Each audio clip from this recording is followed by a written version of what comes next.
Sandra, Tatiana, Christelle, Ce sont quelques-uns des 152 prénoms égrenés avant la marche au flambeau hier soir à Rennes. Solange, Amandine, 152 victimes de féminicide depuis début 2025. C'est déjà plus que pour l'ensemble de l'année 2024.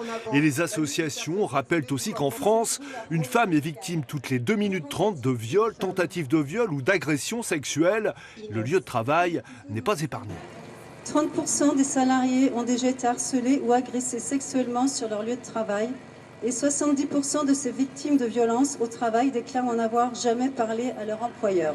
Plus tôt dans la journée, à Rennes et aux alentours, des militantes féministes avaient battu le rappel pour appeler au rassemblement, avec des accueils parfois contrastés. Souvent, on a des réactions très enthousiastes et parfois, on a des réactions très fermées. Des gens qui nous disent « allez vivre en Afghanistan avant de vous plaindre ».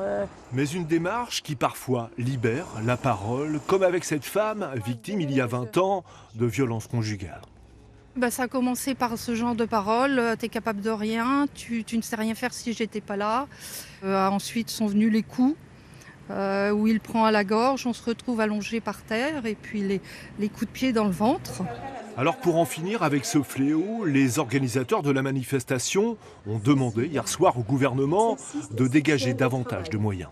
Les services publics, en particulier ceux de la santé, la justice, la police, l'éducation, doivent être renforcés et bénéficier d'un budget à la hauteur des enjeux que représente l'éradication de ces violences. La ministre chargée de l'égalité femmes-hommes avait annoncé lundi 53 mesures pour mieux prévenir et mieux sanctionner les violences.